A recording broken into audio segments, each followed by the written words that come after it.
Hello everyone, so welcome to part 2 of how I got rid of my eye lesion or కంటి కురుపు. So బేసిక్గా ఇంటర్నెట్లో ఉన్న అన్ని hacks try చేసి విసిగెత్తి ఆఖరికి ఫస్ట్ టైం డాక్టర్ దగ్గరికి వెళ్ళినప్పుడు ఆయన ఒక మైనర్ ఐ సర్జరీ సజెస్ట్ చేశారు, దానికే వెళ్ళాను. సో బేసిక్గా సర్జరీ అంటే నేను భయపడి అన్నీ ట్రై చేశాక ఏది అవ్వకపోతే అప్పుడు వెళ్దామని ఆఖరికి ఇదే దిక్కయిందనమాట. సో సర్జరీ అంటే ఏం లేదు, ఐలిడ్ మీద అనెస్థీషియా ఇస్తారు, అది కొంచెం స్టింగ్ చేసినట్టు ఉంటుంది. దాని తర్వాత క్లాంప్ చేసి కట్ చేసి లోపల గంక్ అంతా బయటికి తీసి బ్యాండేజ్ చేసి పంపించారు. ఇది నెక్స్ట్ డే డిస్క్లైమర్, ఇప్పుడు మీకు చూపిస్తా ఎలా ఉందో. సో నెక్స్ట్ డే బ్యాండేజ్ తీసేసి ఆయింట్మెంట్ అది అప్లై చేసి పెయిన్ కిల్లర్ వన్ డే వాడాను అనుకుంటా. ఒకవేళ మీరు కూడా నాలా స్కెప్టికల్గా ఉంటే consider this video as a sign and go for it.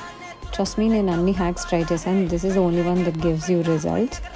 Next ఇది 2 days తర్వాత ఆల్మోస్ట్ రికవర్ అయిపోయింది.